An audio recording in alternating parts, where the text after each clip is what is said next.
Israel সামনে যুদ্ধ করছে আর পেছন থেকে সেই যুদ্ধে মদত যোগাচ্ছে মার্কিন যুক্তরাষ্ট্র।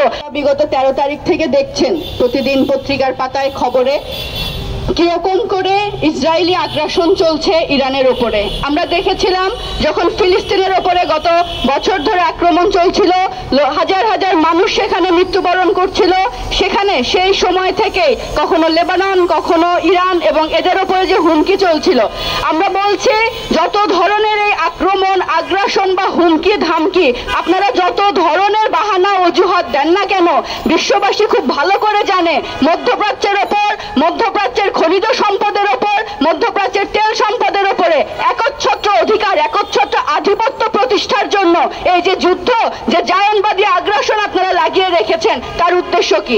সংগ্রামী বন্ধুগণ, ইসরায়েল সামনে যুদ্ধ করছে আর পেছন থেকে সেই যুদ্ধে মদত যোগাচ্ছে মার্কিন যুক্তরাষ্ট্র।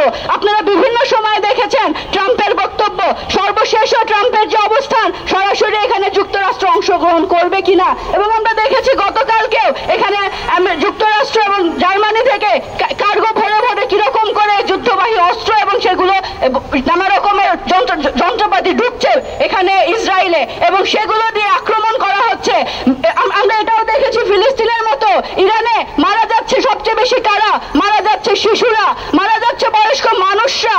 আমরা বলতে চাই আপনারা পারমাণবিক বোমা এখানে বন্ধ করার জন্য বলছেন, পারমাণবিক অস্ত্র উৎপাদন বন্ধের কথা বলছেন, অথচ যদি আমরা তাকাই বিশ্বের দিকে, সেখানে সারা বিশ্বের জনমানুষের জন্য আগ্রাসন, সারা বিশ্বের জনমানুষের সামনে আতঙ্ক হিসেবে কে হাজির হয়ে আছে? সারা বিশ্বের সামনে আতঙ্ক ইরান নয়, সারা বিশ্বের সামনে আতঙ্ক এখানে মধ্যপ্রাচ্যের অন্য কোনো দেশ নয়, সারা বিশ্বের সামনে সারা বিশ্বের অন্য কোনো দেশ আতঙ্ক নয়। আতঙ্ক আপনারা, আতঙ্ক ইসরায়েল, আতঙ্ক মার্কিন যুক্তরাষ্ট্র।